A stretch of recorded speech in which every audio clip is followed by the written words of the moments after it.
quan tu elimines la intervenció armada, l'ofensiva de Carinyo i els atemptats de falsa bandera, només té una infiltració. I la infiltració és muntar un espectacle de Puccinelli. És que Espanya manega el Puccinelli unionista i el Puccinelli independentista, que s'esbarallen i ara faig això i tal, però el libreto diu que a la OTAN i a la Unió Europea, en contra dels interessos dels Estats Units, no hi ha independència, perquè la gent faci una revolució del somriure i es compri una samarreta d'un color diferent cada any. Hi ha altres coses. Ara que citaves a Sherlock Holmes, com es deia el company de Sherlock Holmes? Es deia Watson. A Watson és que se li que la relació Catalunya-Espanya La relació Catalunya-Espanya jo la veig més com una relació entre els Harlem Globetrotters i els Washington Diplomats, que s'han dit ara fa poc, cansats de perdre. És molt jove, però és una mena d'espectacle. Qui seria els Harlem Globetrotters? No, Catalunya és el club de fans dels Washington Diplomats, però no ens han dit que és un espectacle i per tant pensem que guanyarem.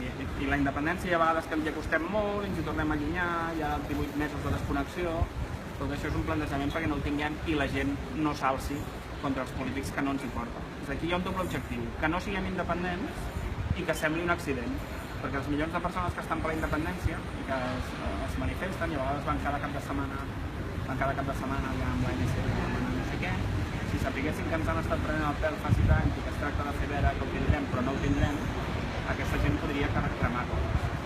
I es tracta d'això, que no tinguem la independència però a part que sembli un accident, fer veure que hi anem però sí però no, i així no es té la independència. I per això faig aquest acte que va seriós i que és la vaga indefinida.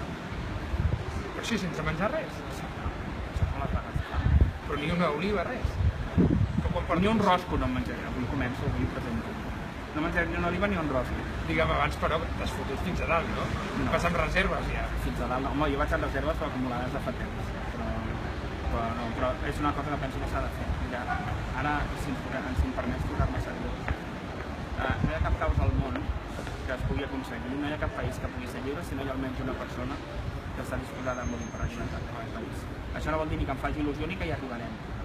Però sobretot quan el teu enemic, i ho demostra la història del genocidi d'Amèrica, Felip IV, Felip V, Franco, el Gal i la Inquisició, pensar que fent revolucions de somriures i independències win-win serem independents és potser perquè hem entrat en un món feliç on no pensem lliurement i críticament, perquè això no és una possibilitat. Tu estàs disposat per la causa, que si tu has de ser una miqueta al camp de Tour? No, però no es tracta d'això. O al màrtir o... No hi ha cap pretensió de martiri. Jo tinc alguna informació i jo coneixo que a Catalunya hi ha un munt de persones que saben coses i no les diuen.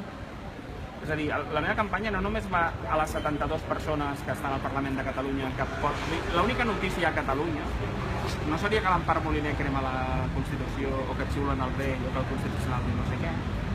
L'única notícia a Catalunya hauria de ser que hi ha 72 diputats que avui poden declarar la independència i no ho fan. I per tapar aquesta notícia, cada dia tenim una no notícia, que és la que fa que estem ocupats amb això. És a dir, és un missatge directe a aquests 72 diputats? Aquests 72 és un missatge directe a tothom de Catalunya a que pensi críticament i miri també a Escòcia, com els han enredat igual. A Escòcia van fer un referèndum sense cap garantia, era com votar amb unes caixes de cartró, perquè els vots que van comptar no són els vots que va fer la gent. No hi havia ni enquestes a la sortida, ni els vots es comptaven localment, ni hi havia cap custòdia dels vots. És a dir, va ser un referèndum de fireta. Ara, deixa'm que entreu una miqueta de ferro per unes portes i més. Ferro no m'entreguis, perquè ferro necessitaré, perquè si no menjo i em treus el ferro, quedaré anèmic. Escolta, parlàvem del tema d'esmorzar. Avui què has esmorzat? Res. Jo avui porto 2 globs d'aigua. Però quan vas començar la fam? Aquest matí? Avui. I ahir què vas sopar? Ahir vaig sopar, no direm l'establiment, no? Ahir vaig menjar hummus i nachos. Això ha sigut l'últim sopar? Hòstia, l'últim sopar espero que no, perquè hi ha 2 coses. Seria molt mal si... El que va fer l'últim sopar va acabar molt malament i anava de masies, que no és el meu cas. Però em refereixo, dic, és l'últim sopar, vés a saber fins quan o què? Sí, doncs és això. Jo penso que... Però per una cosa, home, ja sabent que era l'últim, com a mínim en unes hores o dies, ja podies haver anat a buscar una altra cosa, no? Però sí i no, perquè ahir va ser un dia de molta feina. És a dir, jo ja fa dies que no dormo bé, perquè això no és una cosa que és senzilla. Podem riure, però hi ha persones que jo estimo molt de la meva família, que no tenen la informació que jo tinc i que no posen el pes a la independència que jo li poso i que no coneixen directament el que m'està passant. És a dir, fer això té un efecte en persones que no ho mereixen El que passa és que jo, com a la faula aquella de l'escorpí, la granota, tal, la meva natura és que quan la meva consciència em diu que una cosa s'ha de fer, s'ha de fer. Sí, sí, no, si això ho entenc, a més de finalitat, no, però per això et deia, per no fer una miqueta... Perdó, per no posar... Disculpa, Per això no et facis tan seriós amb aquestes preguntes. T'ho posaré més seriós, més de broma, val? Si les persones com Jordi Pujol, Joan Carretero, Joan Laporta, Sandro Rossell i moltes altres de Catalunya diguessin les coses que saben del procés i de la política soterrada i de la guerra bruta, la meva vaga de fam podria ser la més curta de la història en aconseguir el seu objectiu i jo avui podria estar berenant. No sé si és prou humorístic, donat el cas. Sí, que per exemple, si sortís Joan Laporta i digués allò que sap, ajudaria. Tots aquests, sí, molt. Aquí hi ha persones, miri, aquí es va crear un partit que es diu Solidaritat Catalana amb l'únic objectiu de rebentar reagrupament i de destruir Joan Laporta. I es va muntar un partit que era un clon d'un partit que ja existia, i hi ha gent dintre de reagrupament que el van rebentar, i després van anar a Solidaritat, on jo vaig estar, no parlo des de filies ni filies, i es munta un partit, un Solidaritat, que és un clon de l'altre, i que un cop ja ha destruït reagrupament, destrueix Joan Laporta. I després es suïcida en un congrés a Manresa, on gent que són amics, es posen en dues candidatures separades, s'insulten, es barallen, i és un congrés que havia de ser de celebració, i és el final de Solidaritat. Després tot el que ve, els peatges i tot és postmortem. Solidaritat mora al seu primer congrés a Manresa, que es suïcida.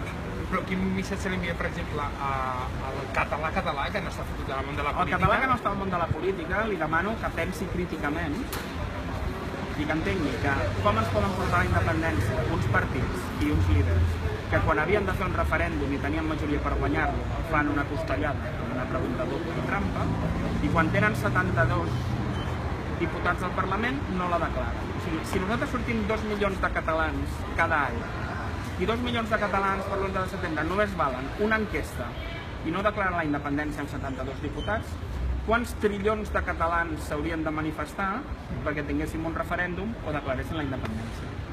Que, per exemple, la gent que s'ha fotut al món de la política, que tampoc era política, o que no eren polítics, per exemple, Lluís Llach, que aquest home, per exemple, si sap de la seva existència i de la seva situació, què creu que heu de pensar? Jo no puc parlar per tothom. Jo el que sí que puc dir és que jo faig això perquè és molt trist que no es pugui parlar del procés des d'una visió crítica, és a dir, tot l'espai queda ocupat pels unionistes, que són molt dolents, i pels processistes, que des d'aquí sabeu que són els bons. I en comptes de donar-nos compte que no som independents per culpa d'Espanya, ni del món, ni de ningú, aquí hi ha 72 persones que demà poden declarar la independència i que tenen un mandat per fer-ho. És només girar el focus. És a dir, escolti, Madrid són molt dolents, però no hi ha cap conflicte que es guanyi renyant a l'enemic. Els conflictes es guanyen sent eficaç, sent eficient i fent les coses que un ha de fer. I jo estic cansat de les xarxes, tot va plena, i Ciudadanos i tal, escolti. Aquí són 72 que diuen de fer una cosa i no la fan. Et poso un exemple, sisplau, no és molt alegre, Si a Catalunya hi hagués la pena de mort, i un partit hagués dit que ells si guanyen trauran la pena de mort, i quan guanyen, en comptes de treure la pena de mort el primer dia, diguessin que estaran desconnectant de la pena de mort durant 18 mesos i aquests 18 mesos va morir gent per pena de mort, la gent ho entomaria amb aquella tranquil·litat o potser faria una altra cosa? Doncs aquí no hi ha pena de mort, però aquí hi ha molts catalans que ja no la veuran la independència des del 2009 ara anys amunt. Portem 6 anys fent sí estires i arronses i no. I ens costa 45 milions d'euros cada dia. És a dir, aquests 18 mesos de desconnexió serà la desconnexió més cara de la història, però ens costaran 25.000 milions d'euros. Escolti, ja acabem amb 2 o 3 preguntes així divertides. Perdó, faré un esforç, Vinga, va, a veure si és veritat, home. A veure, la vestimenta que em portes, trajat, amb camisa, això, preparat ja... Ets conscient que anaves a sortir, suposo, a diversos mitjans i a fotografies? Mira, t'explico. Està pensat perquè jo no sé si hi ha algú en aquest moment a Catalunya que sigui més antisistema que jo. No només ja perquè econòmicament vaig rascar, però no hi ha res més antisistema que intentar desmuntar un sistema que està muntat per enganyar tothom. Per tant, el meu antisistemisme, si m'acceptes el palabro, el porto per dir són les meves idees des del meu tarannà. No són els meus tatuatges ni són la meva indumenta. I en canvi, anant així, jo penso que és un tema senzill. Jo penso que així puc arribar a persones que donen un valor a l'aparença. Ja t'ho dic, que estàs posant massa seriós, Bé, així arribo a tothom. És a dir, jo soc antisistema per dins i avui vaig vestit així per fora, però aniré canviant perquè no és res preparat. La pregunta és aquesta, t'aniràs canviant? I tant, home sí, és vaga de fam, no vaga d'higiene. Et quedaràs aquí dormint o no? No, perquè la gent confon molt. Jo no faig vaga de la meva llibertat personal.